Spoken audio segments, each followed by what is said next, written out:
because I'm gonna cave your skull in, I'm gonna wring your little neck, and then I'm gonna fold you up in a little box, and I'm gonna send it to the circus with the rest of the little clowns.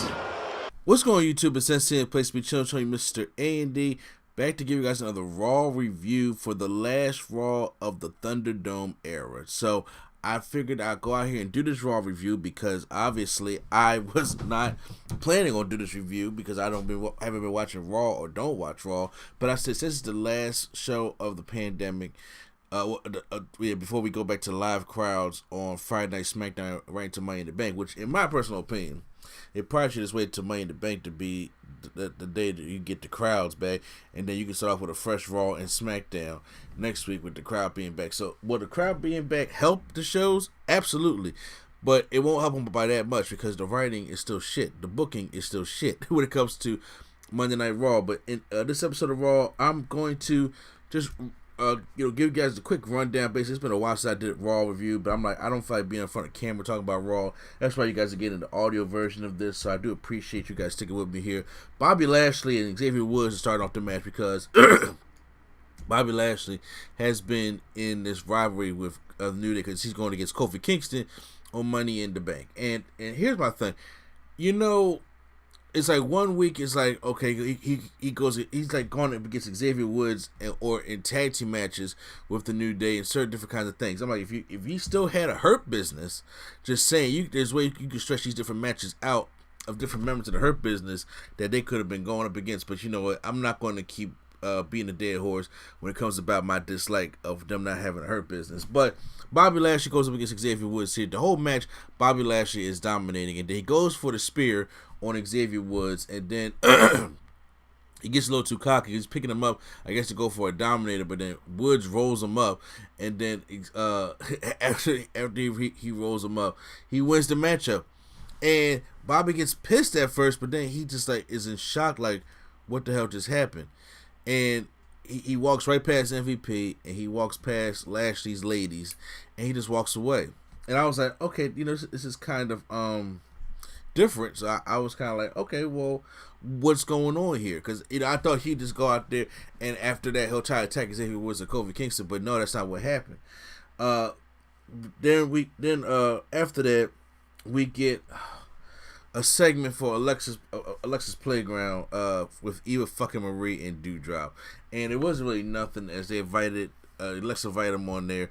Eva Marie's being an asshole as usual, and then Alexa says, well, she really wanted to hear talk to Doudrop, and Eva Marie just said, well, it was dirty anyway, and somebody like me shouldn't be here, and they just automatically get up and leave. Whatever. Jinder Mahal comes out to apologize for taking Drew McIntyre's sword and wants to reveal that he got his sword back to him. Drew's up there on the screen saying, hey, McIntyre, Mahal, I know you're a liar because we've been working together for so long. And Mahal say, well, I want you to come down here, but he sees it, and the sword is all broken into pieces. But Drew says, well, you got the replica because I got the real thing right here, but I know it's not a replica, your motorcycle, because the not so American badass Jinder Mahal riding a motorcycle for whatever reason. Drew McIntyre starts destroying his bike, so it looks like that this is going to be a rivalry after Money in the Bank. So that's why I don't think Drew McIntyre is going to win. They're going to move on to something else and have the Mahal and McIntyre rivalry.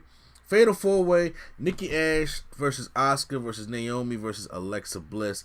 Eva Marie and Doudrop do come out at the point, and then Alexa Bliss sitting like crisscross applesauce, and it looks and waves at Doudrop.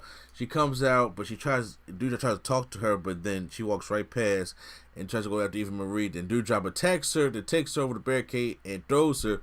Then she disappears. Now this right here I have to apologize for because I stopped watching. Okay. I really stopped watching. I had to go tend to my kids real quick, and I came back, and I don't know who won that Fatal 4-way, because when I came back, they were doing the Viking Raider promo backstage. I didn't even get a chance to go check it out on YouTube, because by the time I'm doing this, it's, right after Raw. So, you gotta wait till the YouTube videos pop up and things like that. We had the Viking Raiders promo backstage because they each about to go one-on-one with a team of AJ Styles and Omos.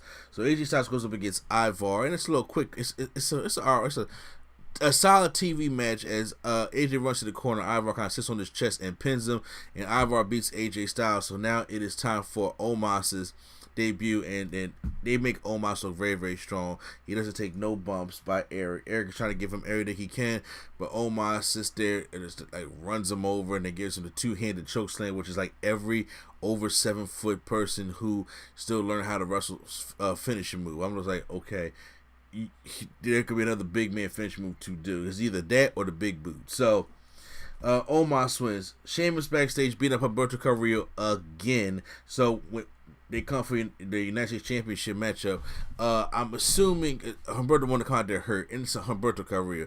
I'm assuming Sheamus still won, and it was in quick fashion because I went to the bathroom real quick. They was going to try to, milk out this United States Championship matchup, and they didn't. So I'm like, okay, fine. Sheamus wins because I didn't see nothing on the internet breaking it down. Then when it comes to the best match of the night, we have the Falls Count Anywhere match, Ricochet taking on John Morrison. Now this by far was the best matchup of the night, and I enjoyed the Morrison comes down there, rolls Miz down there in his wheelchair. Ricochet's like sitting in the middle rope, and then Morrison takes a neck breaker, gives him a neck breaker around the apron. It was a sick move to look at. They were trying to do something on the barricade, and Morrison slipped. And I was like, "Oh my God, I hope because his knee got caught, and I hope he didn't get injured." But he rolled off, and then Ricochet did a 450 off the barricade to the floor, which was stuff I haven't seen since Neville did that back when on Raw. Shooting Star. Then Morrison kicks out, rolls over to the side by the announcer's table, and Ricochet just runs into the ring off the top rope onto that little metal part and does a shooting star press to Morris. I was like, my God, that's crazy. Every time doing a shooting star press to the outside always freaks me out because you're doing a front forward backflip, and it's crazy.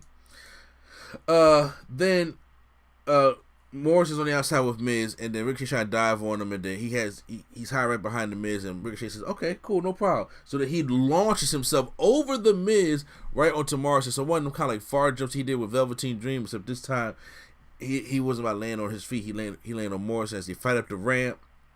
Then they go to the backstage for a little bit right there in that little Raw area, with Vince be watching it to television monitors and stuff and they come back down the ramp, and Ricochet puts Morrison in the ring, about to go up to the top rope for something. Meanwhile, there is a ladder that's been set up by Morrison on the announce table to the apron after Ricochet did that whole running shooting star press. So the Miz has that little, the model gun, squirting at Ricochet, and then Morrison tries to go for the roll up, but Ricochet does kick out. Riddle comes down because before the matchup, Riddle's foot got ran over by the Miz on his wheelchair, and he takes the Miz, and because the Miz is strapped to his wheelchair, he takes him and he lays him on his back, and he's just making laugh at him. It actually was kind of funny. Morrison gets distracted, and then he tries to go for a springboard kick, but then Ricochet catches him with a code breaker, or whatever Ricochet calls it, the double knees to the face. Morrison falls out onto the ladder, and then Ricochet's like, yo, this is Raw. Ricochet, don't do no shooting star press, don't do no 630, don't do no 450. This is Raw. So Ricochet does this huge splash off the top rope to Morrison through the ladder and wins the matchup. I thought it was a great match. I thought good Falls Count Anywhere matchup. I can't wait to see what they do for Money in the Bank on Sunday, which we do plan on going live with that. So make sure you guys stay tuned for all that. Rhea Ripley taking on Natalya here. Actually, this was actually not that bad of a matchup here.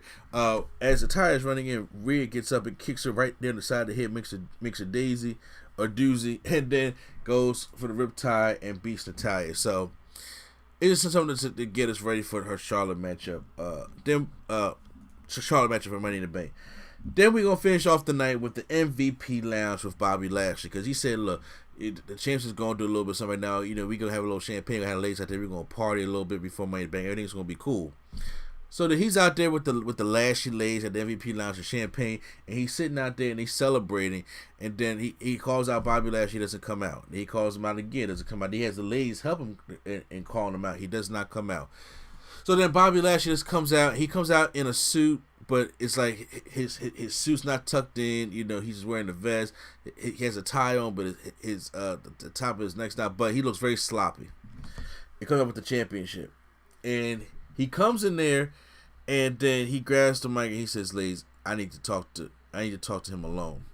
You give us some time alone." He tells the ladies to leave, and he says, you know, he lost to Xavier Woods, and he said Kofi Kingston may be right about something. He's been getting stuff in my head, but he may be right about something, and I have been getting soft. And now I have to admit this, because at first I was like, "Don't look, you already took the Hurt Business away from me. You already took the Hurt Business away from me, but." Don't take. I mean, as bad as I want the Hurt Business back, don't take away MVP from Bobby Lashley. Don't do this. But they were making a good point. It seems like, you know, the whole Lashley ladies and the whole the champagne and stuff like that. Lashley been getting soft ever since his victory over McIntyre. He's been getting soft, and it's like, okay. Where's that killer that was at when he killed The Miz before WrestleMania? We need to get that Lashley back, because if there's any kind of inkling that we can get Lashley and Lesnar at WrestleMania at SummerSlam, then you have to put Bobby Lashley back on that serious tip. And then he says, you know, I haven't getting soft. So he says, you know what? No, I need to go back. You know what I could have did to Xavier Woods? I could have ripped that man, and I could have laid a pile of broken bones right there in front of me. Well, there's no more champagne. There's no more ladies. We stop our softness now. He tears up the MVP lounge. Throws all that stuff out. Throws the whole couch out, just being angry at MVP. And says, we're not doing no more of that. And he says he's going to beat Kofi Kingston back to the circus with the rest of the clowns. And it was actually a good... He had one little mess up, but I thought it was a good promo by Bobby Lashley, because, you know, he's not really a good talker like that. That's what MVP is for. But I like that they're going back to serious Lashley. There's no more games, because honestly, to play this thing up, and if the plan is really to have Brock at SummerSlam, he needs to squash Kofi at Money in the Bank. Dead serious. He needs to, the Almighty needs to come in there and squash Kofi Kingston. It doesn't hurt him getting squashed. Okay, it really doesn't hurt him getting squashed. So that needs to happen. So yes, make sure. And that's how Raw ended. So I like the falls count anywhere and the stuff with Bobby Lashley. That's the only part of stuff I like. You know what I'm saying? But Raw was still kind of a dud and boring to me. You know what I'm saying? So it gets like, you know, slight thumbs down minus the two things that I actually did like about Monday Night Raw. But you guys can stay tuned, because I plan on being back Thursday with another Wednesday Night War with NXT and AEW. And then, of course, we have Friday Night Smackdown, which I have to get up on Saturdays, opposed to getting up for you guys very, very late like I did for this one, because we got to do the podcast and predictions, and then we got to do the whole thing with Money in the Bank and the live stream on Sunday. So stay tuned for all that. Post your comments down below. How do you guys feel about Raw? How you feel about Bobby Lashley? Do you think there's even a chance that Hurt Business to come back? Well, I'll stop asking that question. Hit the subscribe button for more wrestling content right here on NC Studios. And once again, this is NC, the place to be. Children, Mr. A&D, and the Nerd Coalition is out.